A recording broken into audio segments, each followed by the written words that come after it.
joyeux Noël chez vous, meilleurs vœux, mesdames et messieurs. Nous vous disons bienvenue à ce plateau spécial. Nous recevons pour vous un homme d'église, un homme de Dieu, en la personne du pasteur de l'apôtre Jean-Paul Mibadi Ndjoku. Mesdames et messieurs, avec lui, nous allons parler du rôle de l'église à sa nation et le bilan de l'église, entre autres le bilan de son ministère. Il est l'apôtre d'un grand ministère, d'une grande église, Mission Arche, il va corriger avec moi, Mission Arche, si je ne me trompe pas.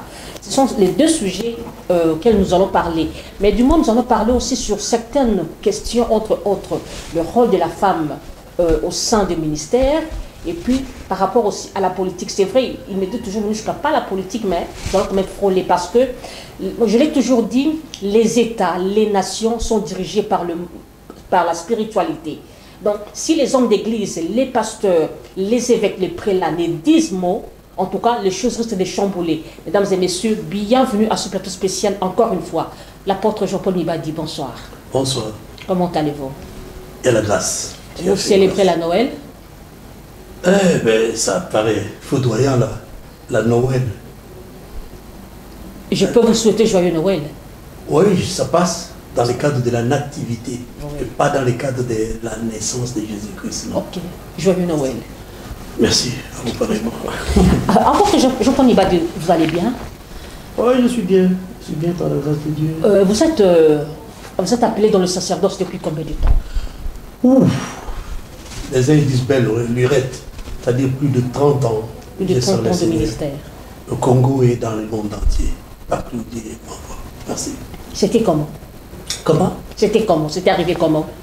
Dans un songe, dans une vision, où il y avait quelqu'un qui était venu vous rendre visite pour vous dire que Dieu l'a mandaté, pour vous dire allez faire l'œuvre de Dieu. C'était arrivé comment? C'est profond pour dire ça. Normalement, comme tout bon chrétien, je suis né dans une église chrétienne. Je suis né dans les assemblées qu'on appelle la communauté baptiste. Okay. J'étais là. Le baptiste. Baptiste, je suis baptiste. J'étais baptiste, comme je vais le dire. Je suis chrétien. Okay. C'est beau, c'est tout court. Et là, j'étais formé. Depuis, j'ai commencé mon cycle normal, depuis l'école de dimanche et jusqu'à gravir les échelons et faire les études. J'ai essayé de joindre entre l'étude, les études, bien sûr, je suis théologien de formation, j'ai été formé théologien, je suis gradué en théologie. Et ici et ailleurs, à travers le monde, j'ai fait la théologie.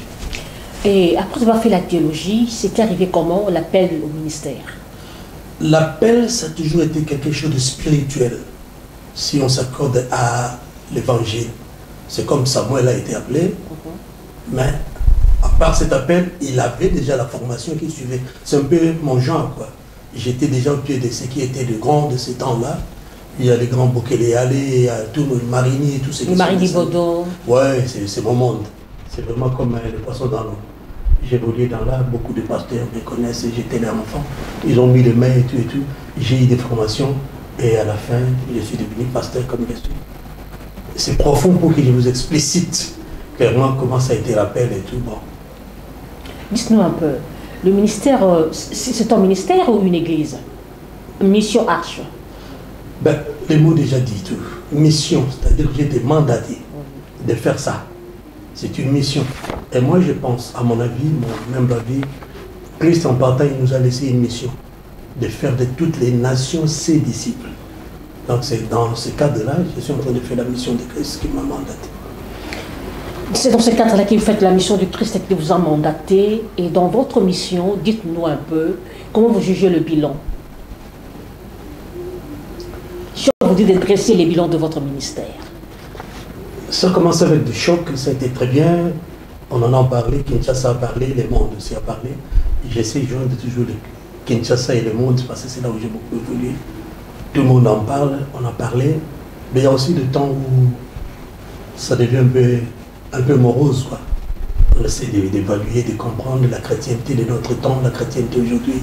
Oh, il y a trop de lacunes. Il y a trop de lacunes, ça vient d'où? Ça vient du fait que les appelés ou les élus ne savent plus maintenant s'attacher à la mission d'origine qu'ils ont reçue de la part de Christ. Il y a beaucoup de choses changées, il y a beaucoup de mélanges, comme on appelle ça dans un jargon de chrétien. Le feu étranger est entré Les interdits. Les interdits, les conquêtes sauvages. Et le peuple en a mangé. C'est la mort est là maintenant. Merci. Est-ce que ce n'est pas aussi ça la responsabilité de vous, pasteurs, de vous, apôtres? Eh oui, c'est notre responsabilité. Le problème, c'est quoi? Dans l'ancien temps, tous les disciples avaient comme référence l'école là où ils sont sortis. Il y avait plusieurs écoles de prophètes. Comme Élisée appartenait à l'école d'Élie. De même, ça pourrait continuer. La pérennité n'a pas pu exister. Il n'y a plus de contrôle. Maintenant, c'est tout le monde qui s'autoproclame pasteur, qui s'autoproclame avec des titres prophètes et tout ça, c'est tout dans ce monde-là. Oui. Et c'est parti. Il y a des autoproclamés, il y a des aventuriers, des déguisements. Ils sont venus là-bas parce qu'il paraît qu'il y a des gains faciles. Actuellement, c'est tout le monde qui est là. Donc, il y a à boire, à manger. Vous avez connu aussi la trahison, vous avez connu le rose au sein de pendant votre ministère. C'était comment? Monnaie courante, ça existe. Vous mettez confiance aux gens, donc c'est toujours ça. Et les gens changent. Alors, on n'est pas troublé pour ça parce que j'aime bien la parole de Dieu que nous appelons la Bible. Tout est écrit là-bas. C'est déjà prescrit. Donc quand le temps arrive pour toi, si ce n'est pas encore arrivé, attendez là, ça viendra. Mais si c'est arrivé, faire toujours recours à la Bible pour voir comment les anciens se sont en sortis et comment on va s'en sortir. Actuellement, il ne suit plus comment les anciens se sont en sortis. Chacun veut maintenant pallier à sa situation et là, ça devient encore plus grave. C'est pourquoi nous assistons dans les assassinats, les empoisonnements, toutes ces choses-là. Ouais. Parle-nous un peu, apôtre Jean-Paul Mibadi, vous êtes basé sur quelle doctrine? À mon avis, il n'y a pas deux, trois doctrines. La doctrine est saine. La saine doctrine, c'est ce que l'Église a suivi, les enseignements des apôtres et des prophètes. Nous sommes là. C'est-à-dire ce que Christ nous a prescrit. Voyez, nous avons un Dieu qui est tellement ordonné. Ce n'est pas ce que nous voyons aujourd'hui. Ce n'est pas ce que nous voyons.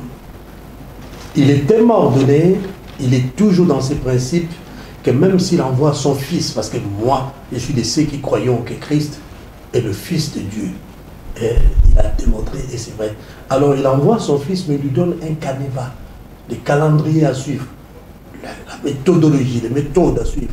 Actuellement, tout ce qu'on voit là-bas, si vous leur demandez, ben, d'où ça vient ça, on ne connaît pas, c'est pourquoi j'appelle le fait étranger. Dieu envoie Christ, son Fils, il lui donne les canevas, il lui donne les calendriers. Dans son calendrier, tout est établi là-bas. C'est la mission, c'est l'ordre de mission. Officiellement, je crois que vous avez déjà entendu, lorsqu'il y a un mandataire d'État ou il y a un fonctionnaire de l'État qui est envoyé dans une mission, on lui dit qu'est-ce qu'il va faire, qu'est-ce qu'il ne va pas faire. Et il doit veiller pour accomplir ce qu'on lui a demandé de faire et ne pas faire ce qu'on ne lui a pas demandé. Actuellement, il y a des gens qui ne sont pas envoyés et ils se sont autoproclamés, comme je disais, permettez-moi la tautologie. Et de là, ils font n'importe quoi, tout ce qu'ils veulent. Ils ne sont pas contrôlés parce que ce sont des enfants sans débit, un peu de gens, mais pas le Melchisédek de la Bible, Melchisédek des temps de la fin. Et ils n'ont pas de papa spirituel, comme on peut dire. Et vous, vous avez un père spirituel? Écoutez, moi, je viens de loin. Je suis fils de Casimir Bolia, Église Bima. Je suis fils d'Aïdina Bala. Et Dieu m'a fait encore ami d'Aïdina Bala dans le ministère, c'est-à-dire Tommy L. Osborne, qui est venu ici à Kinshasa. Et c'est lui d'ailleurs qui m'a aussi impacté, comme on peut dire, ça c'est moi anglais, mais ça pas dire. Il est toujours vivant, Osborne? Non, Osborne est parti. Il n'est plus? Il est parti. C'est l'ancienne génération.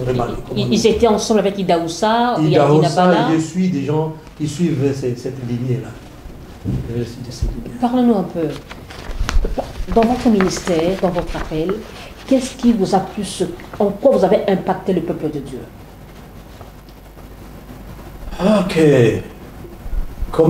En quoi j'ai impacté le peuple de Dieu? Oui, oui. C'est en leur donnant la nourriture convenable, autant convenable. Cette nourriture a double dimension. C'est-à-dire spirituelle, qu'on ne voit pas, mais le spirituel est physique aussi. C'est ce que Dieu nous a demandé. Donnez-leur à manger vous-même. Donc, toutes ces deux choses, les gens qui me connaissent, ils savent que c'est là où je suis, j'ai fait l'aider.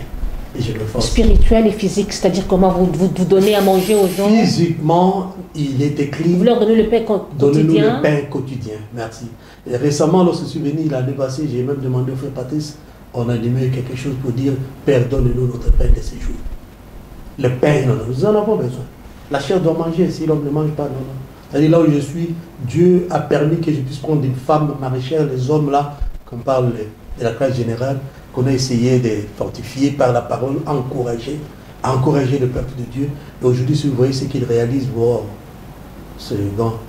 ils ont réussi la nourriture physique et spirituelle aussi, c'est-à-dire essayer d'enraciner les gens dans Christ, Christ étant le modèle, et ils sont en train de suivre le bateau. Aujourd'hui, il y a, en fait, je parle de l'imbroglio, une incompréhension au sein des hommes de Dieu. Ouais. Certains pensent qu'il faut travailler à l'église à temps plein. Qu'en dites-vous? Je ne suis pas de l'avis de ceux qui disent à temps plein, parce que je suis imitateur de Paul. Je ne le fais pas par simple humilité, non. Il a dit, soyez mes imitateurs, comme je suis imitateur de Christ. Alors Christ, lui, il était fils d'un menuisier charnellement, c'est-à-dire charpentier, il aidait son père à faire ce qu'il faisait. Et Paul, lui, il était fabricant de tentes. Il vendait, il disait, je pourvoyais à mes besoins, parce que l'homme a toujours un besoin, il faut manger, et aux besoins de ceux qui m'accompagnaient, ceux qui étaient avec moi. Et je crois que j'ai épuisé ce ministère-là. C'est ce que je fais, je continue à faire. Là où je suis, c'est comme ça. J'ai animé les gens, j'ai encouragé les gens à travailler. Je ne suis pas vraiment adepte du temps plein, non, c'est pas normal. Ça me fait étonner, ça tique.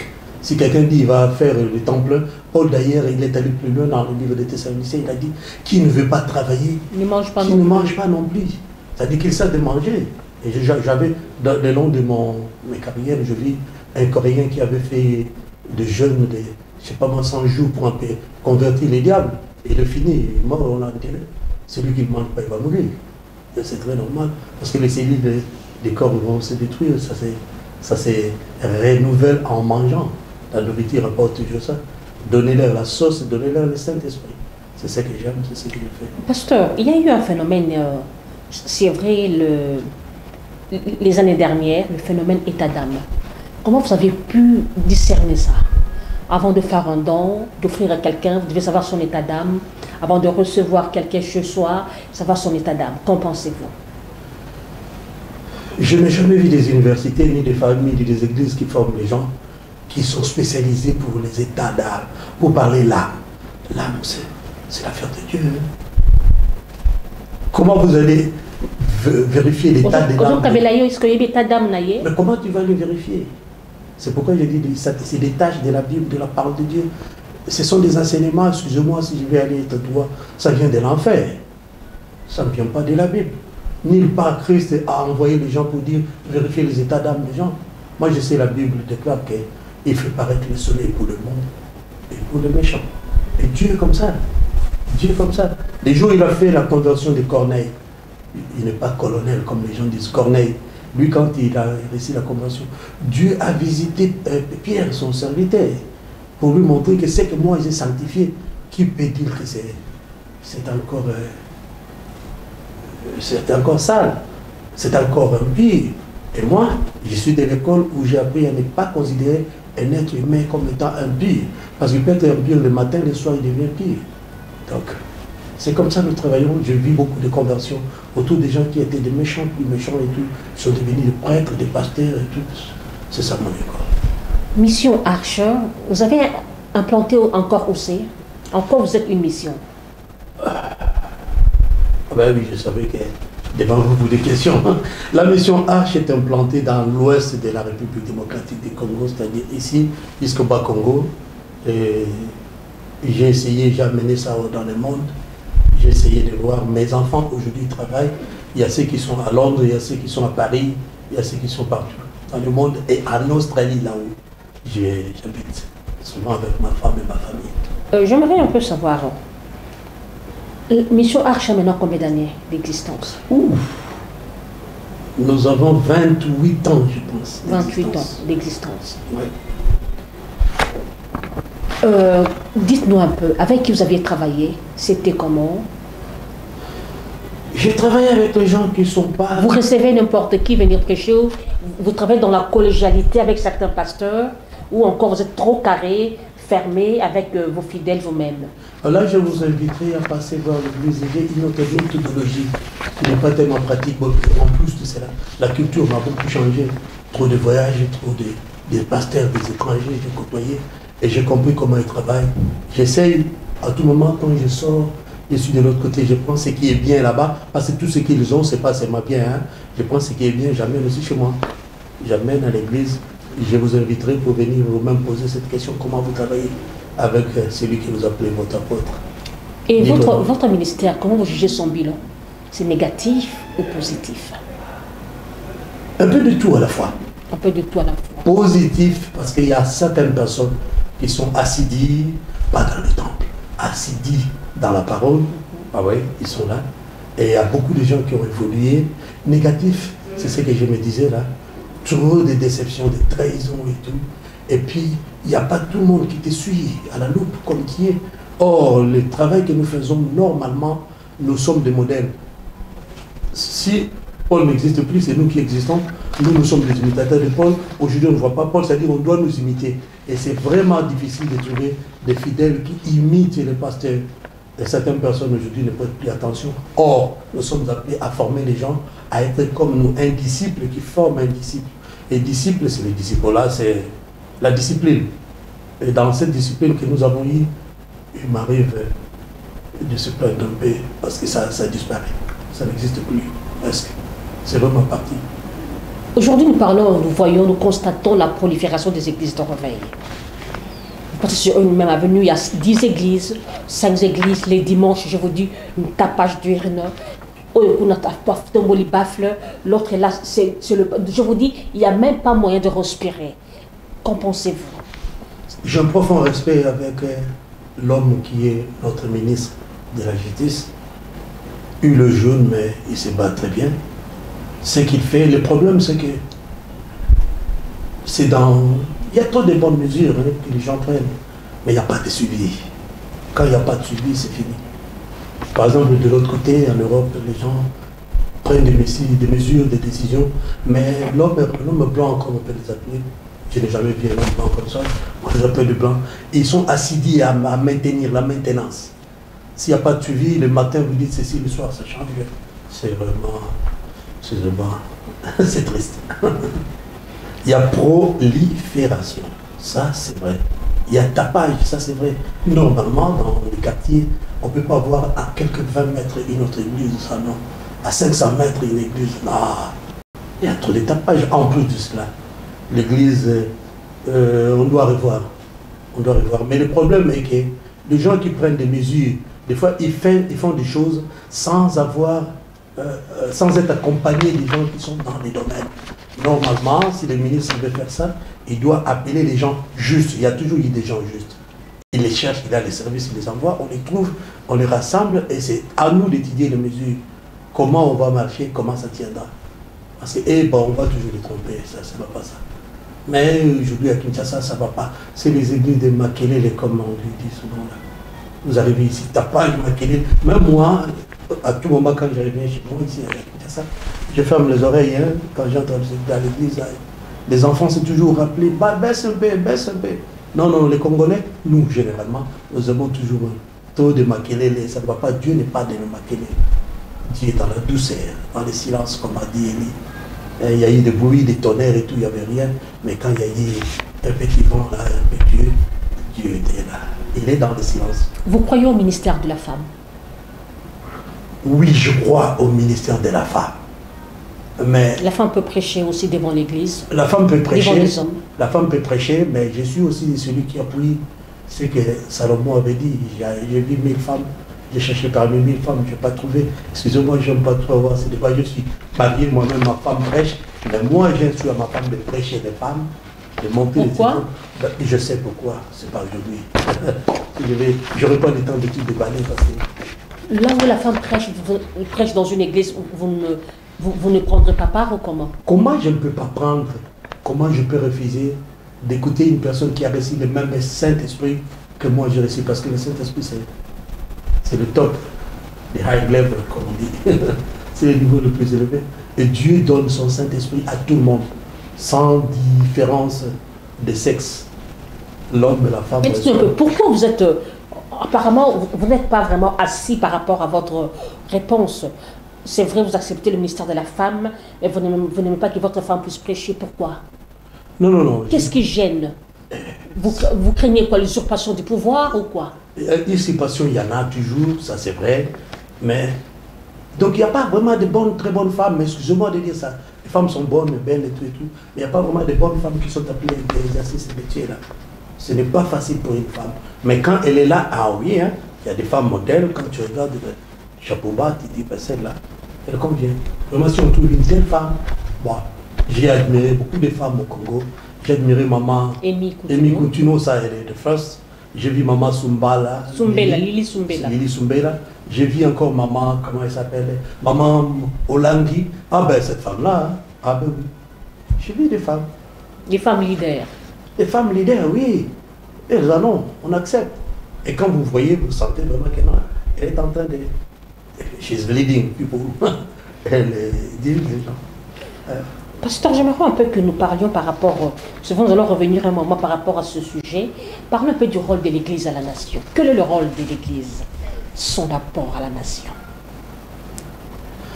Ben, moi, il m'arrive des fois, je dis, si vous voyez les niveaux de l'Église et de la nation, il faut regarder aussi le niveau de l'Église. Les deux, ça marche de pair. Parce que je veux parler de l'esprit, c'est là où vous avez apporté de la spiritualité. On en a toujours besoin, qu'on ne vous trompe pas. Tous ces grands de ces membres, de rois, présidents et les autres, ils font toujours recours à la spiritualité. Chacun à sa façon. Il y en a que deux spiritualités. Il y a négative et il y a positive. Ah ben, ça a toujours été comme ça. Qu'on ne vous trompe pas, ils ne font pas ça sans passer par là. Je sais ce que je parle. Ben, du reste, Dieu, dans sa préscience, il a prévu qu'il y ait des onctions, des spiritualités. L'onction du gouvernement, c'est-à-dire royale, et l'onction divine qui est le sacerdoce. Ces deux choses marchent toujours ensemble. Quand les deux marchent bien, le peuple est heureux. La Bible déclare que quand il y a un bon roi, il y a un bon chef, le peuple est heureux. Quand ça ne va pas, ben, le peuple souffre. Et quand les hommes de Dieu sont des vrais hommes de Dieu, le peuple est bien, le peuple est heureux, il est assuré. Parce que là, il y a la joie. Mais quand il y a trop de autoproclamés, comme maintenant dans notre pays, oh là, il y a à boire et à manger. Hein. Il y a à boire et à manger. Là, c'est pas moi qui dis notre feu à lui, chapeau bas. Mobutu s'occupait même des églises. Il parlait de ça. Et il a parlé de ça. Il a vu son ami qui était devenu apôtre, je ne sais pas, de Nabucodonosor ou quoi là. Ce sont des choses qu'il faut des fois rire. Et il a dit, c'est quoi ça? Et il parle même qu'il avait la spécialité de laver les femmes la nuit et tout et tout. Vous comprenez un peu ça? Ça existe. C'est pénible, mais ça existe. Pauvres femmes aussi qui se laissent là-bas, on les nettoie, on les lave, mais on ne voit jamais des prophètes ou des apôtres qui lavent les hommes. Non, c'est toujours les femmes. Ben, c'est dégueulasse. Excusez-moi mon expression. Apôtre Jean-Paul Mibadi, aujourd'hui, est-ce que l'Église n'a-t-elle pas échoué dans sa mission? Nous constatons l'homosexualité, nous constatons en fait que le pays ne marche pas, il y a des guerres par-ci, par-là. On ne sent pas l'apport de vous, les hommes d'Église. Si je peux être clair, lorsque ça ne marche pas, surtout ici dans mon pays, on sent seulement on constate seulement le combat de l'Église catholique. Mais ceux-là qui se disent Église de réveil, on ne les sent pas. Et la plupart vous taxent de gens qui aiment toujours l'argent. Lorsqu'on vous appelle pour l'argent, vous partez vite. Mais dans le combat, combattre l'injustice, combattre l'illégalité, on voit que l'Église catholique, vous, Église de réveil, est-ce que vous n'avez pas échoué dans votre mission? C'est question de comprendre qu'est-ce qu'on est appelé à faire, qu'est-ce qu'on fait. Tout à l'heure, je parlais de notre Seigneur et Sauveur Jésus-Christ, qui ne les calmait pas, que son Père lui adressait. C'est dans le livre de Luc, chapitre 4, verset 18 à 19. L'Esprit de l'Éternel est sur moi, il m'a envoyé pour ceci, cela. Pour prier pour les captifs. Annoncer la bonne nouvelle. Annoncer la bonne nouvelle, consoler les cœurs brisés. Actuellement, les cœurs sont vraiment brisés. Par tout ce qu'on voit, il n'y a pas de consolateur. C'est une mission qui est donnée à l'Église. Là, on parle de l'âme, comme on disait, l'état de l'âme. Si l'état de l'âme n'est pas bien, c'est l'Église, c'est-à-dire les hommes de Dieu. Soignez cet état de l'âme pour que les gens s'entraident. Moi, je ne veux pas citer les noms des associations à caractère spirituel, mais ce que j'ai remarqué, tous ceux qui sont, excusez-moi de dire la vérité, ceux qui sont dans les frimaçons de l'Amérique, les frimaçons de l'Australie, je parle là où j'ai essayé de partir, Paris et ailleurs, mais ils sont serviables, ils sont joviales, ils sont bien par rapport aux frimaçons du Congo-Kinshasa. Et qui leur interdit de faire ça? Ça me fait étonner. Ça me fait étonner. Quand j'entre, il y a beaucoup de gens qui passent à la tête, je ne sais pas tout dire. L'Église catholique, chapeau bas, ils font des travaux que nous apprécions. Ils ne sont pas trop dans les histoires des âmes, mais ils sont dans les histoires des physiques. C'est-à-dire l'Église catholique, vous voyez, ils ont donné les repas. Et c'est un peu ce que le Seigneur disait. Il y a un homme qui a été vandalisé par les brigands. Les prêtres est passé, les autres sont brassés, ils font rien. L'Église catholique connaît ça. Ils ont des noviciats, ils ont des orphelinages, j'allais dire. Ils ont des caritas. Ils ont des écoles. Des écoles. Nous avons étudié là-bas. Des hôpitaux et tout, ça passe. Ça passe, ils sont bien. Ils sont bien. Il faut reconnaître. Comment tu peux aimer Dieu que tu n'as jamais vu, mais que tu n'aimes pas celui que tu as vu? Parce que aimer, c'est donner, c'est pouvoir. C'est profond. En RDC, les gens prient beaucoup. Apôtre Jean-Paul Nibadi. Les gens prient beaucoup, les gens invoquent beaucoup le Saint-Esprit. Quand vous partez dans une église, on ne peut pas faire 5 minutes sans entendre le chant d'Ababa. Dites-nous un peu, pourquoi la RDC souffrait-il? Pourquoi le pays souffre? Madame, c'est... Tout semble belé, mais les gens souffrent. Madame, c'est très profond ça. Quand vous priez beaucoup, vous ne priez pas. Madame, vous allez me demander, mais est-ce que c'est votre pensée? Ce n'est pas ma pensée. Il y a eu un jour un deal entre Élie, les prophètes, et les prophètes de Baal. Lui n'a pas beaucoup prié, mais les prophètes de Baal ont beaucoup prié, en chantant, criant tout ce qu'ils faisaient là-bas, il n'y avait rien. Est-ce que, je ne dis pas c'est ça, est-ce que ce n'est pas la théorie de Baal qui est aujourd'hui dans les églises du Congo? Les gens crient, ils prient beaucoup, c'est comme si un Dieu qui est sourd d'oreilles. Or lui dit, il a créé les oreilles. Il sait bien entendre, il a créé les yeux, il sait bien voir. Sinon, il n'allait pas donner ça. Trop de bruit inutile, croyez-moi.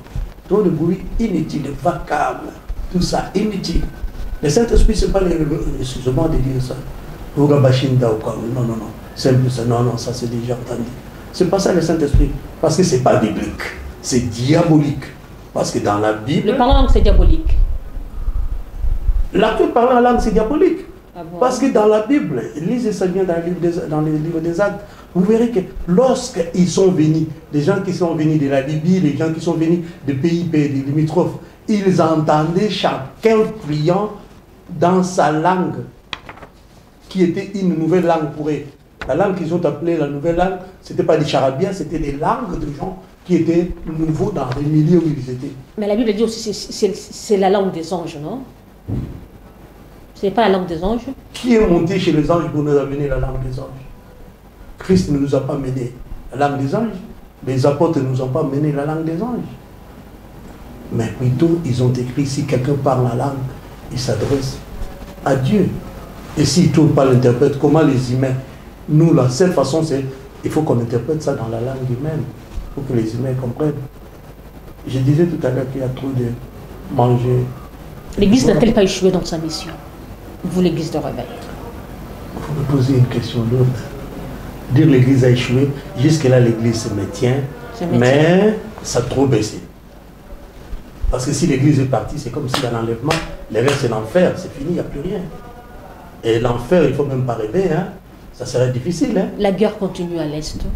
Il y a eu des pasteurs qui ont organisé des prières au stade, des prières. Guerre aussi la terre. Tout chrétien, un aveu de chèque de la part de l'Église. Tout chrétien s'est dit être... La plupart des Congolais, tout le monde dit. Même Pépé Kané disait, hein, ça je dois... Dans la Sambela, c'est pas un problème.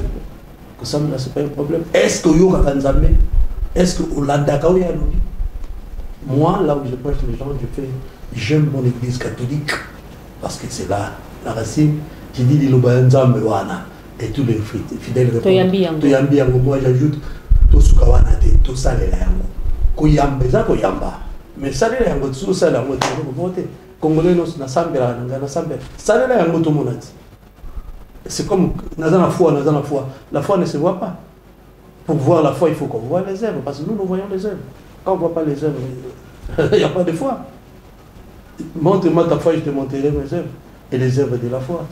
Apôtre Jean-Paul Nibadi, oui, l'Église, depuis la nuit de temps, ou encore le prophète, n'était pas clément envers le roi. Vous le savez bien.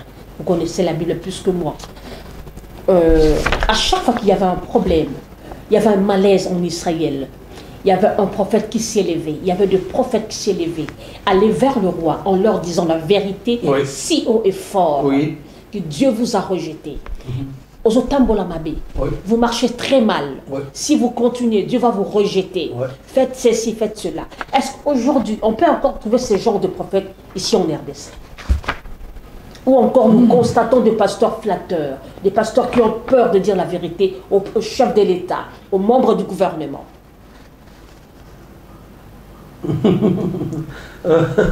Madame, laissez-moi dire. Bon, les gens ont plus peur aujourd'hui de dire la vérité. Ils ont des besoins, parce que la plupart de nos politiciens, je bénis aussi nos politiciens, parce qu'ils sont tous chrétiens. La plupart sont des chrétiens. Mais le problème réside là où j'avais dit, ils ont Christ. Est-ce que ça il a Christ, c'est ça? Ce qui ça il a monté.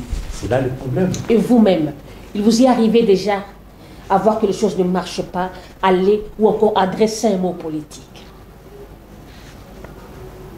Madame, je ne suis pas venu dans votre studio pour me dévoiler, mais j'ai travaillé dans plusieurs sphères dans ce pays. Je parlais, j'ai annoncé des choses dans le pays. Vous étiez entendu? Bon, un politicien, si tu fais ton devoir, tu parles. S'il n'entend pas, il attendra un jour. Vous voyez, on ne peut pas être en quoi? Qu'est-ce que je pourrais dire? Nous n'avons pas à avoir des deals avec ces gens-là. Parce que ça a toujours été ainsi. Lorsque Jean-Baptiste parlait, le roi ne voulait pas entendre.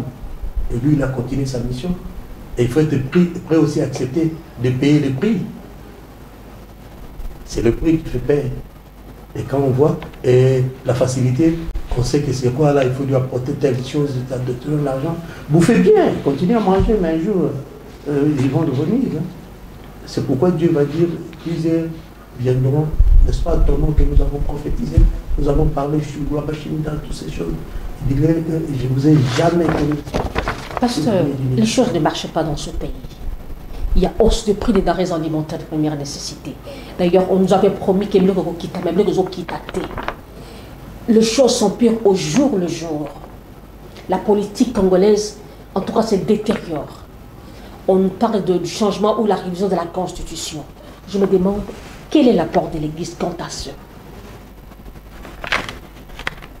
Vous allez laisser les gens mourir comme ça, de faim, pendant que le social ne marche pas? Quel est l'apport de l'Église? Quand je vois dans la Bible, c'était encore qui, le prophète Élisée, lorsqu'il n'y avait plus à manger en Israël, Dieu l'avait utilisé, il était allé quelque part avec les handicapés, quelque chose comme ça, pour apporter à manger au peuple de Dieu. Même en Israël, lorsque l'eau était devenue amère, il aurait fallu que Élie fasse quelque chose, parce que le sacerdoce, il avait salé de l'eau, et puis, maïzonga qui est lengi, vous voyez. Mais quelle est la part de vous, serviteurs de Dieu, par rapport à ce qui se passe aujourd'hui? Maï est comme lengi, maï est comme bololo.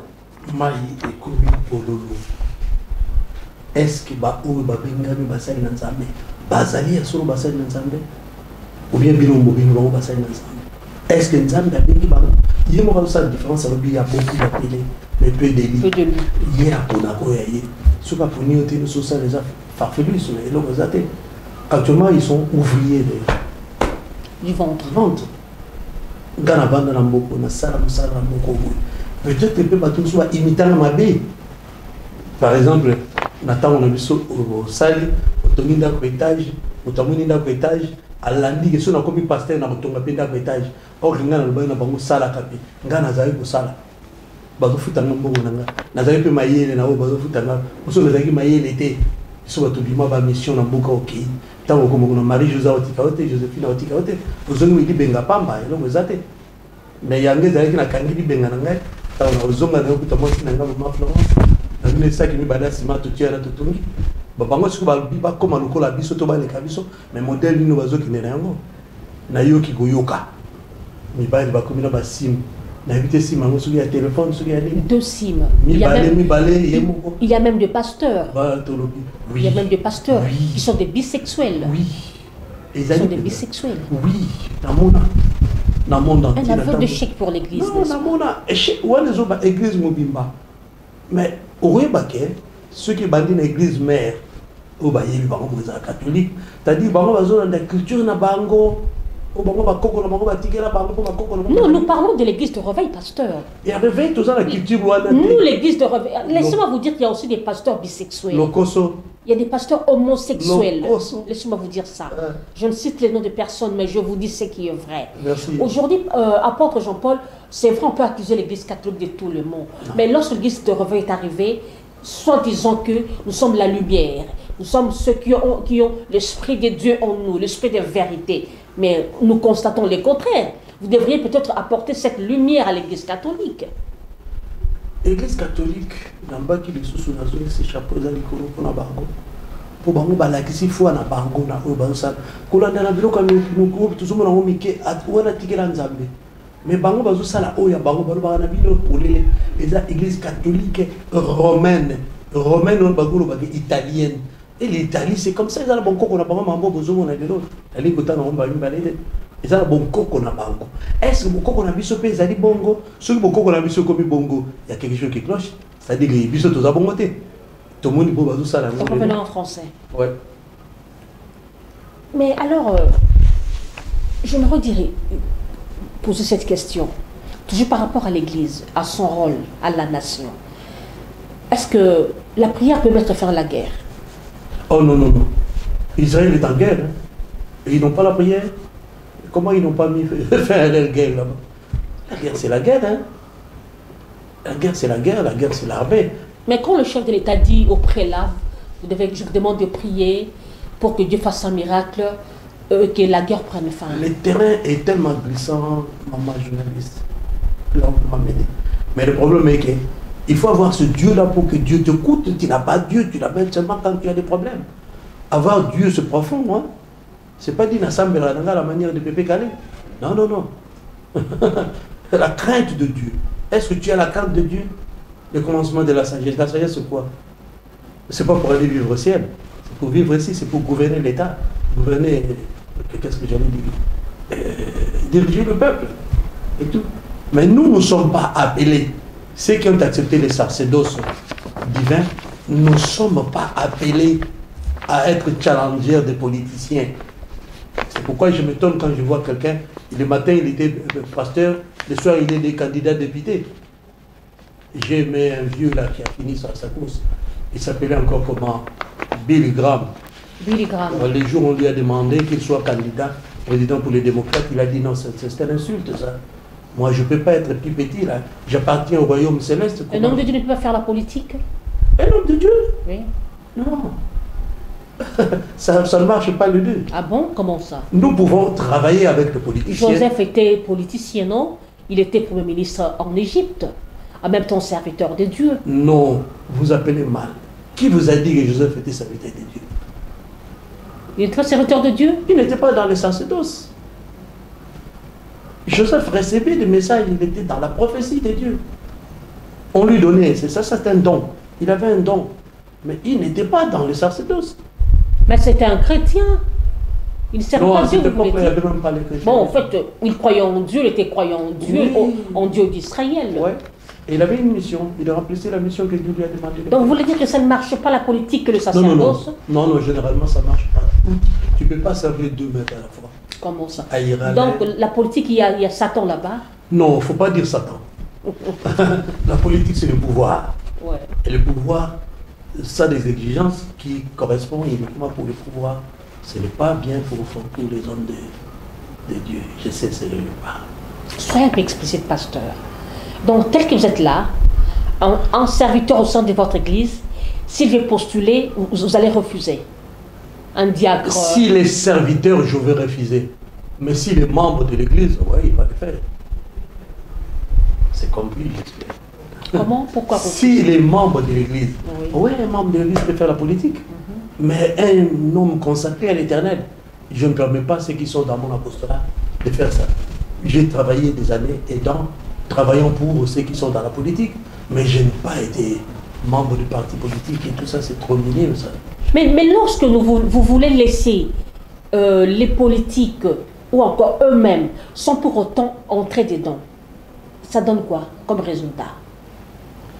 Faire respecter ce qu'on est, c'est-à-dire si Billy Graham... Donc Kizamine a été pasteur, même étant politicien, ils avaient mal fait, et Jibayama Pia également aussi, député national, qui sont là. Archevêque. Avant qu'eux ils entrent là, ils m'avaient déjà trouvé dans cette chambre-là. Mais je n'étais pas comme politicien, mais j'étais quelqu'un qui était avec ceux-là. Ils connaissent, ceux qui vont me voir à la télé vont savoir. Ils connaissent. Mais pourquoi moi j'entrais pas totalement? C'est parce que j'avais déjà été averti. Je ne peux pas être avec eux. Donc, comment? Je ne peux pas courir ensemble avec eux. Nous sommes là pour les conseiller. Un homme de Dieu conseiller d'un ministre, un homme de Dieu conseiller d'un général, ça marche très bien parce que nous apportons le conseil. Nous sommes là pour consoler. Parce que c'est la mission de notre Seigneur. Consoler les cœurs brisés. Regardez le monde, tout est brisé. Hein? Tout est brisé. Lorsqu'ils viennent là-bas, ils sont homosexuels ou pas homosexuels. Ce sont des gens brisés. Il faut le consoler, il faut lui montrer. Il fait ce qu'il ne connaît pas. Pourquoi? Parce qu'ils connaissent ça. Il ne peut pas le faire. Mais s'il fait ça, c'est parce qu'ils ne connaissent pas. Et ce sont des gens qui font, qui sont en train de tronquer les Écritures, détruire le sens même des paroles. Ils sont habiles en cousant des choses sagement cousues là, vous risquerez de tomber dans les pièges. Il y a certains qui disent non, vous n'avez pas vu, Christ n'était pas marié. Peut-être il avait des signes aussi. Non, Christ c'est la présence de Dieu, c'était Dieu. Ni personne dans ce monde n'a pas. Plutôt, il n'y a personne dans ce monde qui n'a pas commis de péché, comme Christ, c'est la vérité. Le problème de Christ, parce qu'il n'était pas de l'heure. Christ était noir. Je ne voulais pas répéter encore ça. Comme il était noir... Christ était noir, comment? Il était noir. Et je fais des universités ailleurs, dans le monde entier. J'ai vu des grands théologiens, des docteurs en divinité, qui m'ont expliqué bel et bien que non, écoutez, Christ était de votre race, il était noir, il était... Mais ceux de l'église des Noirs, la plupart des gens disent que non, Azaki Mundele, c'était un blanc. Non, nous sommes dans la confusion. Nous sommes dans la confusion. L'Afrique, excusez-moi... C'était un juif, d'autres, il y a même quelqu'un qui a chanté, Jésus n'était pas noir, n'était pas... Il avait un son juif, des histoires comme ça. Mini-vérité. Ça, c'est les vérités mini, là. Mais la profondeur, je ne le dis pas pour moi, parce que la sagesse d'un homme qui n'a pas de moyens a toujours été négligée selon la Bible. Mais actuellement, vous avez entendu Poutine, il est fort, il est riche, il a l'argent, il est tout, comme on les appelle blancs. Il a dit que Christ était noir, non? Il est noir, c'est vrai. C'est connu. D'ailleurs, ce n'est pas lui qui parle de ça, de la richesse. Cheikh Anta Diop était déjà dans lui. À quelque part pour découvrir toutes ces choses-là. Apporte Jean-Paul Mibadi, toujours dans le rôle de l'Église à la nation. Il y a eu dernièrement, l'année dernière, 2 ans passés, l'année passée, il y a eu ce fléau sur, cela peut m'échapper, sur cette question des congolités, de père et de mère. Il y a eu même certains candidats qui voulaient être éjectés par rapport à cette question. Vous êtes un serviteur de Dieu, vous prêchez contre la discrimination. Est-ce que vous soutenez ça? Écoutez, madame, ce sont des terrains que j'appelle. Mais moi, si je vois un Rwandais qui accepte Jésus, je veux prier pour lui.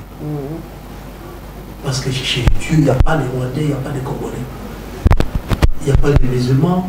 Il n'y a pas... Si je vois un musulman qui a besoin de la prière, je peux faire pour lui. S'il vous plaît, revenez à ma question. Je reviens encore. Oui.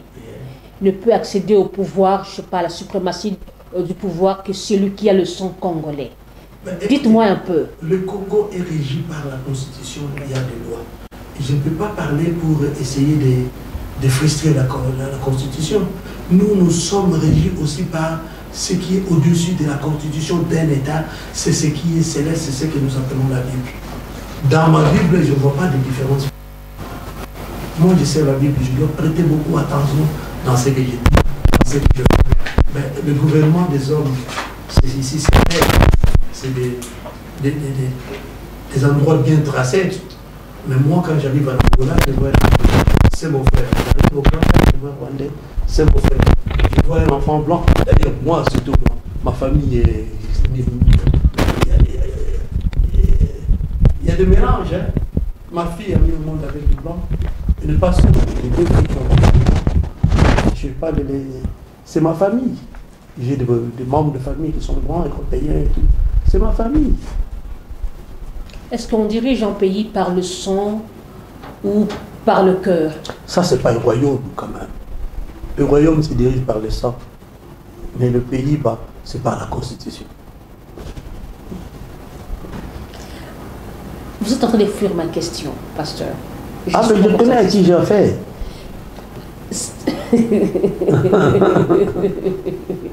J'aimerais encore, soyez un peu explicite, pasteur, s'il vous plaît, qui m'a ma question en réalité. Ok. Vous êtes un homme de Dieu, pasteur. Par rapport à cette question, parce qu'il y a eu, cela avait entraîné des conflits entre serviteurs de Dieu.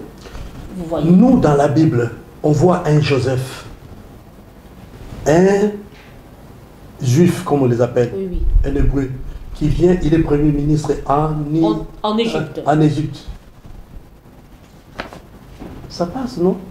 On voit un Paul qui vient et dit parmi les juifs, moi j'étais juif. Je suis Parmi les Hébreux, je suis hébreu. Je suis hébreu. Et parmi les Romains, j'étais romain. Donc il n'y a pas match entre la parole de Dieu et ces domaines-là. Mais dans la Constitution, nous nous courbons dans la Constitution parce que c'est l'ensemble du peuple qui Voilà pourquoi j'ai posé la question. Est-ce qu'on dirige le pays par le sang ou par le cœur? On peut avoir le sang congolais, nous avons des Congolais qui ont des sangs congolais mais qui détournent des sangs faramineuses. Mais on peut avoir celui qu'on appelle Démi Dakar mais qui a l'amour du pays. Entre les deux, qui choisir? Moi, ça devient un peu difficile parce que pour moi, concernant ce que je suis, ce que je confesse, j'aimerais bien le cœur. Un peu ce que l'autre disait, l'état d'âme. Mais comme ça ne se voit pas, on voit que les œuvres.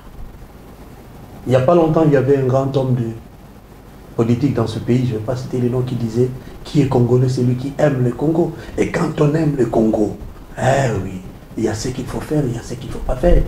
Quand toi qui te dis que tu aimes le Congo, tu fais quelque chose qui est contre le Congo, ça fait tiquer, non?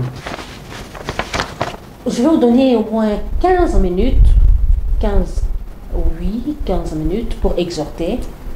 Mais avant que nous y arrivions, j'aimerais que nous parlions sur le phénomène Makiona. Vous connaissez Makiona? J'ai entendu parler.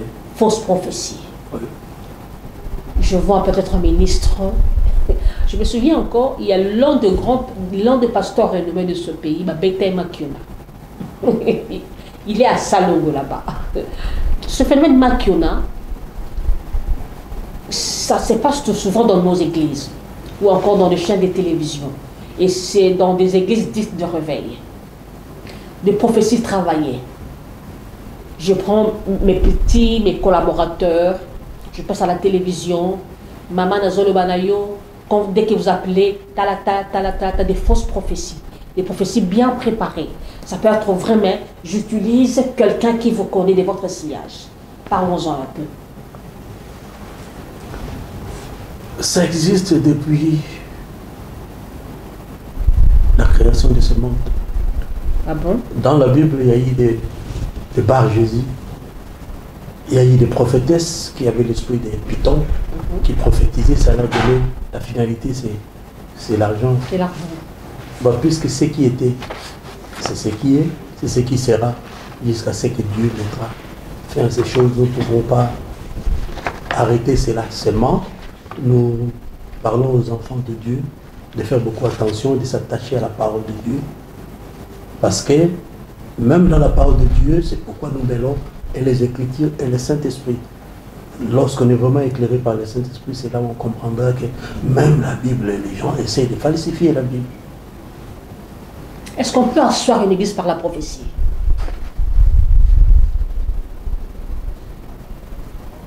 Waouh! Quelle prophétie, oui. Parce qu'aujourd'hui, nous constatons, pasteur, s'il vous plaît, que tout le monde est emballé par des prophéties, même des hommes politiques. Quand tu le trouves, tu lui dis, Dieu m'a dit ceci, tu seras élevé, il y a ça. Donc, aucun cas il s'incline. Donc, la prophétie emballe les gens facilement. Oui. C'est pour ça que je veux savoir, est-ce qu'on peut asseoir une église par la prophétie? Non, il y a et quand on constate que là-bas, il y a trop de prophéties, les gens, ils vont. Hein. Il y a certains qui sont des diseurs de bonne aventure. Par divination, par des sciences qu'ils ont appris dans l'astrologie, dans beaucoup de choses. Ce sont des sciences qui sont proches de la spiritualité, mais qui n'est pas la spiritualité chrétienne. Ils font des miracles, ils font tout. Et les maîtres, ces jours-là. L'art, qu'est-ce qu'on dit?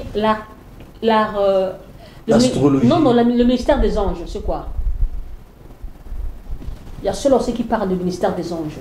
L'angélologie ou quoi? Quelque chose comme ça. Non, ben, toutes ces choses. Vous y croyez? Ah. Tout ce qui est écrit existe, mais il faut discerner, il faut savoir. C'est ça le problème. Parce que le christianisme en soi, la parole de Dieu, il y a les Romains qui écrivent tout ce qui est à sa faveur. Il y a, comment je vais expliquer? C'est comme un levain, quoi. Méfiez-vous des levains des érudites, des hérodiens, c'est-à-dire les gens qui sont derrière le roi, et les pharisiens, les sadducéens.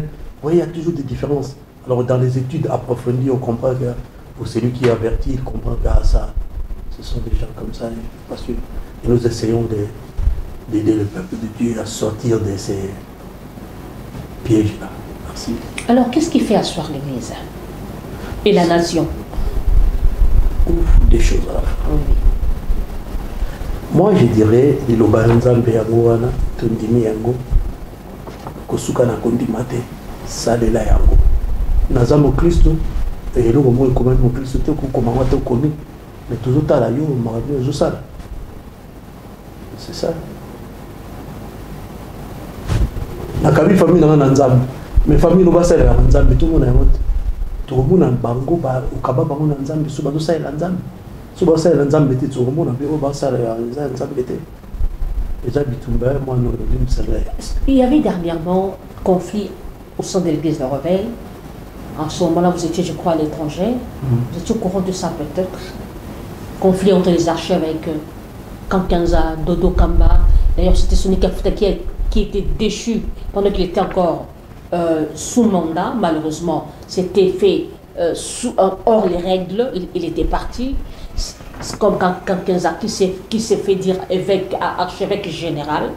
Donc, il y a on a placé Dodo Kamba. Après un moment, il y a eu encore des disputes. Et c'est l'archevêque général qui dit à Dodo Kamba, je te ferai partir de là. Et puis il était parti. Dites-nous un peu, est-ce que vous, les hommes d'église, vous n'avez pas aussi échoué dans votre mission? Vous n'êtes pas exemplaire. C'est vraiment difficile pour moi que j'accepte la notion ont échoué parce que jusqu'alors j'avais déjà dit ce que nous sommes en train de faire, c'est beaucoup. Je ne souhaite pas que vous... Ce n'est pas palpable, pasteur. Oui, je sais. Mais j'ai dit c'est beaucoup, je n'ai pas dit c'est palpable ou non palpable. On doit voir ça, on doit vivre quand même, on doit vivre les concrets de ce que vous faites. Mais par rapport, je peux parler du temps d'Aïdinabala et actuellement, du temps d'Aïdinabala, je vis des bars. Congo Bar qui est devenu l'église et tout, ça s'est changé. Congo Bar, la commune de Kinshasa. Oui, oui. Mais aujourd'hui, je vois de plus en plus les livres on écrit ministère de la main puissante, demain s'est transformé en hôtel. Donc, nous sommes bâtis comme un hôtel. C'est-à-dire la qualité, les hommes ne sont plus là. Tout va changer.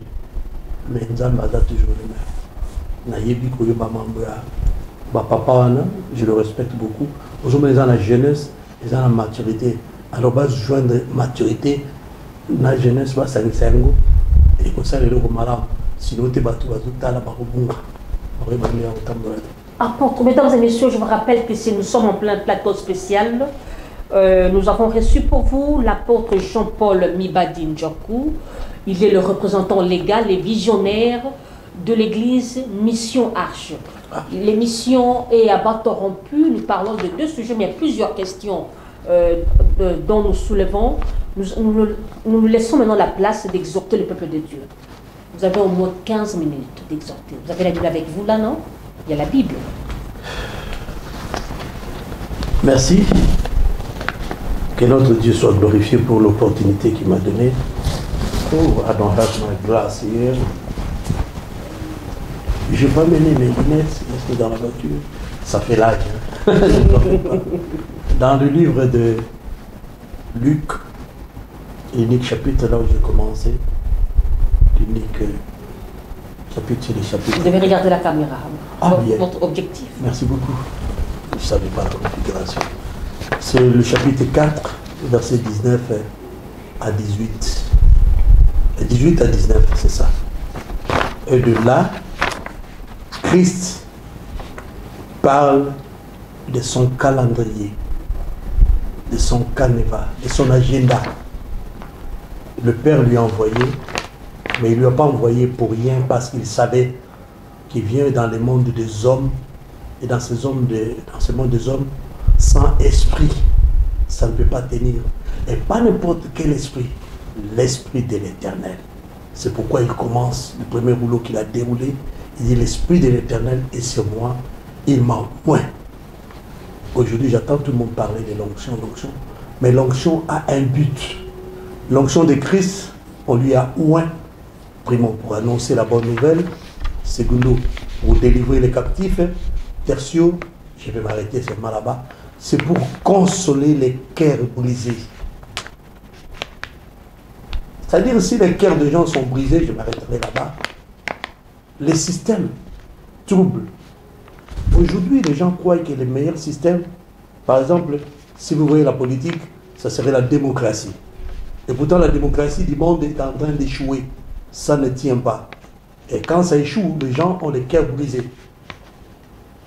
Vous allez voir, les systèmes des églises à tendance dénominationnelle, telle dénomination, ça échoue. C'est seulement la parole. C'est seulement la parole qui reste, qui subsiste éternellement. L'esprit de l'Éternel, vraiment, et le travail qui nous a appelés à faire. Aujourd'hui, il y a des gens autoproclamés qui n'ont pas l'esprit de l'Éternel. Parce que l'esprit de l'Éternel ne fait que ce que l'Éternel veut. C'est pourquoi c'est lui qui a reçu le premier, l'esprit de l'Éternel, c'est Jésus. Il dit clairement, il dit, je ne fais pas ma volonté, mais la volonté de mon Père. C'est facile à voir un homme de Dieu, ce qu'ils font. Est-ce que ce qu'ils font, c'est la volonté de Dieu ou c'est leur volonté?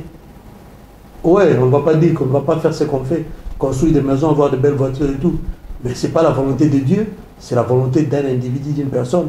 Mais faisons aussi plus la volonté de Dieu qui nous a dit de consoler les cœurs brisés des gens. C'est pourquoi je n'ai pas d'appartenance dans des choses qu'on voit là-bas. Je reçois un Rwandais, il a les cœurs brisés. Je reçois un Congolais, il a les cœurs brisés.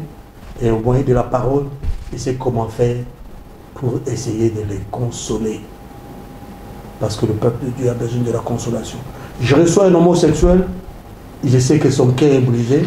Il faut que je le console au moyen de la parole. Quoi que c'est dire, mais il est écrit dans la parole de Dieu, les gens qui font de telles choses n'hériteront jamais le royaume de Dieu. Ils annoncent la Bible ici dans les grandes églises, des réveils comme des églises dénominationnelles. Mais pourquoi ils ne mettent pas en pratique? Est-ce qu'ils disent aux gens clairement que si vous pratiquez de telles choses, vous n'entrerez pas dans le royaume des cieux? C'est là où vous avez parlé tout à l'heure. La peur. La peur a rongé le cœur de ceux qui sont appelés à être hommes de Dieu. Ils ne parlent plus de vérité aux gens. La vérité a fui. Et l'échec commence à se faire voir. Parce que nous sommes différents aujourd'hui. Le même esprit qui était en Haïti Nabala, à Benzon, Idahosa et les autres, l'Afrique était changée. Les gens étaient transformés, bénis physiquement, spirituellement. Aujourd'hui, on ne voit plus ça. Ça a changé. Pourquoi? C'est parce que nous, les hommes qui portons cette criche, nous ne faisons pas cette affaire comme il nous a demandé. Nous ne suivons pas vraiment les calendriers, les canevas de Dieu. J'allais dire son agenda.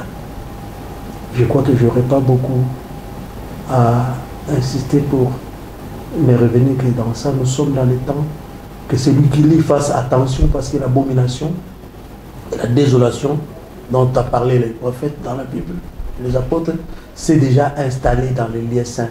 C'est pourquoi vous voyez les gens avec 4 et 5 signes, c'est l'abomination, c'est la désolation. Et vous, enfants de Dieu, attachez-vous à la parole. C'est profond, je ne sais même pas comment définir ça. Parce que même la parole, il y a plusieurs versions, il y a plusieurs Bibles, et dans des Bibles aussi, quelque chose est déjà entré. C'est pourquoi des fois, je suis pitié de ceux qui ont des systèmes de Bibles dans les téléphones, parce que dans les systèmes là, on peut injecter n'importe quelle parole, vous le croyez que c'est la vérité, mais dans les écritures, de vieilles écritures comme ça, des fois c'est difficile de changer, parce que vous dites, c'est pas écrit comme ça. Mais dans le système, c'est un homme qui vous commande.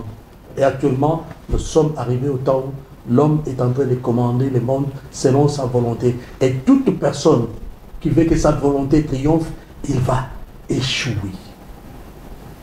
C'est pourquoi il est écrit que votre volonté soit faite sur la terre comme au ciel. Je demanderai au roi, je demanderai aux gens les plus élevés, je demanderai au moins, comme on les appelle, tous les hommes, qu'on puisse faire que la volonté de notre Dieu puisse être dans nos vies, puisse dominer dans notre vie.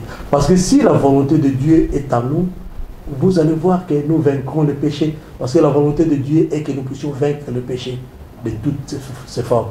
Et quand nous avons vaincu le péché, l'amour existera entre les hommes et les femmes et tout le monde. Le vrai amour, l'amour de Dieu, parce que l'autre amour n'est que péché. Si je peux me résumer là-bas. Et voilà, je dis Amen. Merci.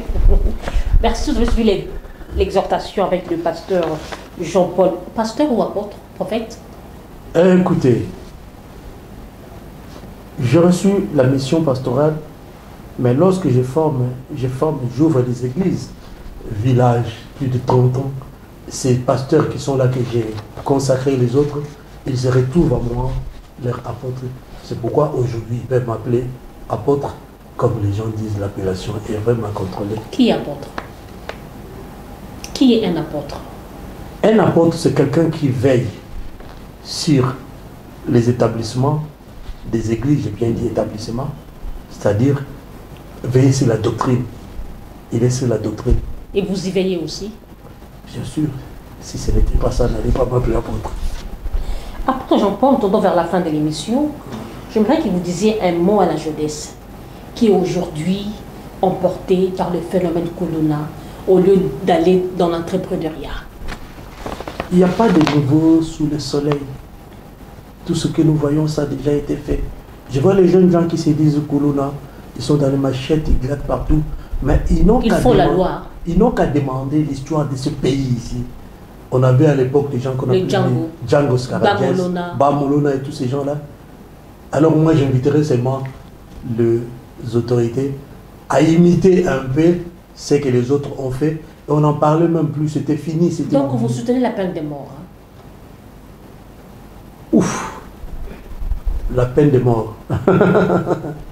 Quelque part, il est écrit dans la Bible. Mais oui, papa, parce que avec le maréchal Mobutu, il avait usé la peine de mort, non? C'est Django qui était le seul rescapé. Il est écrit dans la Bible. Parce qu'il est devenu pasteur. Il est écrit dans la Bible, l'âme qui pêche, c'est l'âme qui mourra. Ah bon? Bien sûr. Donc le ministre Noutamba est dans le bon. Et Christ Jésus, sa mort, c'était quoi? La peine de mort. C'est dans la Bible. Mais Christ était dans le bon. Oui, la peine de mort. Christ n'avait pas péché. Écoutez, il y avait des brigands à côté de lui qui méritaient. Mais le monde libère toujours des brigands et fait crucifier celui qui est dans le bon. Est-ce que vous prenez aussi l'entrepreneuriat? Mais écoute, comment je ne peux pas prendre l'entrepreneuriat parce qu'il est écrit que celui qui ne veut pas travailler, qui ne mange pas non plus. Non, je parle dans le sens aujourd'hui, il n'y a pas assez de travail, c'est vrai, le gouvernement fait des promesses, on attend toujours qu'on va créer des millions d'emplois, entre guillemets, mais est-ce qu'en tant qu'homme de Dieu, en tant qu'élite aussi, un intellectuel, est-ce que vous prenez le temps de parler aux gens de l'Église sur l'entrepreneuriat? Oui, je prends le temps, c'est pourquoi si vous passez dans les églises que je dirige, je n'ai pas de ministère de temps plein, c'est-à-dire je dois travailler. Et je ne demande pas aux gens de prier du 1er au 30, chaque jour, du matin. Il est arrivé lorsque chez nous on organise des activités de prière, par exemple, les dénommer un mois devant l'Éternel qu'on venait de faire au mois de novembre. Ça dit 2 heures chaque jour. 2 heures. Pas 6 heures, pas 10 heures. Non. Les femmes doivent aller travailler pour leurs enfants, les hommes doivent aller travailler pour leurs enfants. Je suis d'accord pour les hommes qui travaillent, je suis d'accord pour les femmes qui travaillent, mais écoutez, il faut qu'on les explique. Qu'est-ce qu'une femme peut vraiment faire? Parce que, oh la femme, un coup de chapeau à nos mamans, grand travail. Dans le monde entier, la femme travaille beaucoup. Travaille dans le bureau ou ailleurs, les champs pour nous en Afrique. Elle travaille encore pour sa maison parce que la maison c'est un travail. S'occuper des enfants, laver les enfants, nourrir les enfants, nourrir aussi le mari. Oh là là, c'est pas facile. Je vais revenir un peu en arrière. C'est difficile, c'est un peu compliqué pour vous de croire au ministère de la femme ou quoi.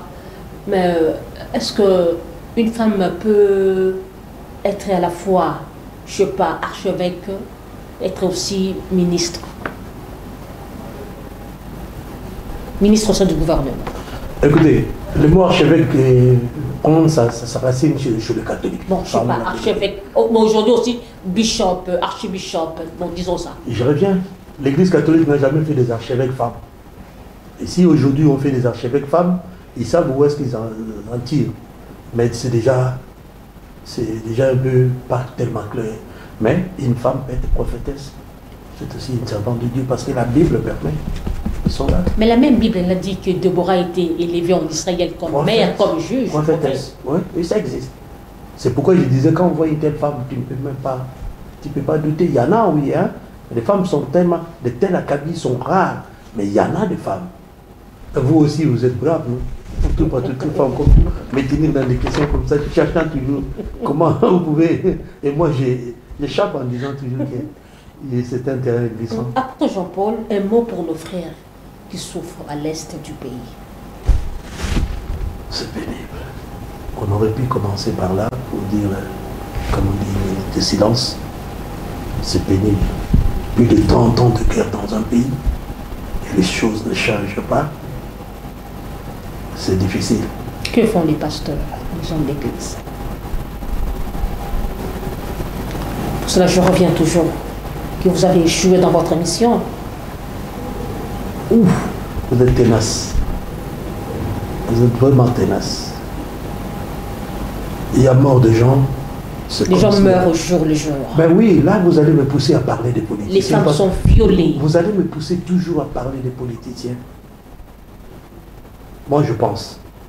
Les pasteurs n'ont pas des armes. Les gouvernements les armes. Si le gouvernement tape la main sur la table, aujourd'hui, 2 jours la guerre est finie. Parce qu'ils ont tous les moyens. Les Congolais ne manquent pas de moyens pour terminer cette guerre. Vous insinuez quoi? Déclarer la guerre à nos adversaires, à nos agresseurs? Je ne sais pas entrer dans ce terrain-là. J'ai dit s'ils tapent la main sur la table. Mais taper la main, ça comprenez, vous insinuez quoi? Comprenez l'expression. Mais non, je ne comprends pas. Il faudra que c'est-à-dire qu'ils prennent la décision. Comprendre. C'est-à-dire qu'ils prennent la décision de finir cette guerre-là, ça va finir. Ça peut pas. 30 ans, c'est trop déjà. Ça s'est fini comment? Par la guerre, par les armes, là je parle clairement. Et ça finit comment? Par comment on appelle ça? La diplomatie. La diplomatie agissante. Hein? Une diplomatie qui agit. Ça peut finir. Ils ont tout ça. Ils ont le pain sur le planche, comme on dit. C'est à eux de jouer. Parce qu'un pasteur ne peut pas sortir là-bas, sinon il serait quelqu'un qui est hors la loi. Or, il y a la loi dans le pays, on doit se courber. Le pasteur ne peut pas venir et dire, moi je prends ça. Non, non, non. C'est la subversion. Ça, c'est le travail des politiciens. Ils doivent se décider pour terminer ça. Et qu'ils sachent, comme nous aussi, les pasteurs, nous tous, un jour, il y aura un jugement. Et lorsque ça arrive, il n'y a personne qui échappe dans ça. Ça vient pas. Vous devez regarder la caméra, adressez-vous au public, votre mot de la fin. Mes frères et mes sœurs, que Dieu vous bénisse. Nous vivons un temps de grave confusion. C'est le temps de la fin. Tout a été annoncé par l'Écriture. Il y aura des temps très difficiles. Et il nous a montré que nous devons consoler ceux qui ont des cœurs brisés. À l'est du pays, comme on l'appelle, moi j'aime bien citer les noms, parce que l'est c'est vague. Comme à Bukavu, ailleurs, jusqu'à Kisangani, ce sont nos frères, ils souffrent. Nous devons les soutenir dans la prière. Pourquoi? Parce que c'est ce que nous avons. C'est le moment que chacun fera ce qu'il est capable de le faire. Nous sommes capables de prier, nous continuons à prier, mais nous constatons que rien que la prière d'Israël, qui est notre modèle à tous, selon ceux qui croient au Dieu de la Bible, n'est pas parti rien qu'en priant, mais ils sont allés en combattant comme les hommes. Et de tout moment, on leur demande, ils combattaient toujours pour l'Israël, ils combattaient pour Dieu. Je crois que nous avons vraiment le choix pour essayer d'avoir pitié. Il est temps d'avoir pitié de ces pauvres femmes, de ces pauvres enfants qui sont en train de mourir chaque fois là-bas. C'est trop. Et trop, c'est trop.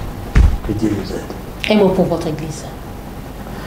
L'église de Dieu, je ne cesse de répéter, l'Obanzam.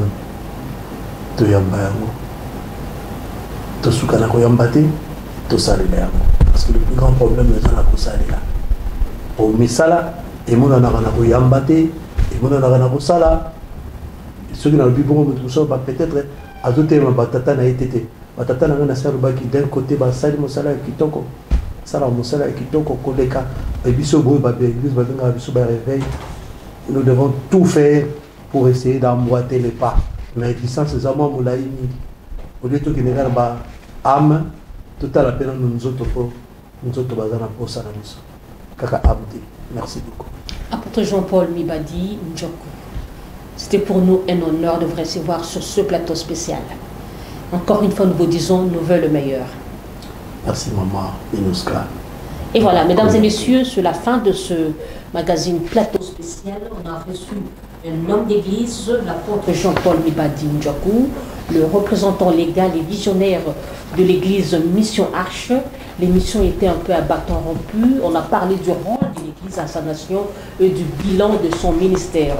Je présente mes voeux le meilleur au directeur général de cette entreprise, Monsieur André Mamboucha, que Dieu vous bénisse, longévité, prospérité à tous égards. Mais veux le meilleur à mon équipe technique, je vois Enoch Mbala, Ronnie Manzila, des anges, que Dieu vous bénisse. Je veux le meilleur à tout le personnel de Kinactu Télévision, Richard Nawej, Patrick Nkengeshai, Keren, Jovine, Corinne Congo. En tout cas, que Dieu vous bénisse. Aris Matondo, Dieu merci. En tout cas, beaucoup de bisous à toi, sans oublier la grande famille Koyangele. Tous les Koyangele, vous êtes tellement nombreux, je ne citerai personne. Mais veux le meilleur à vous, que Dieu vous bénisse. L'an 2025. Hein. Au revoir, Inch'Allah.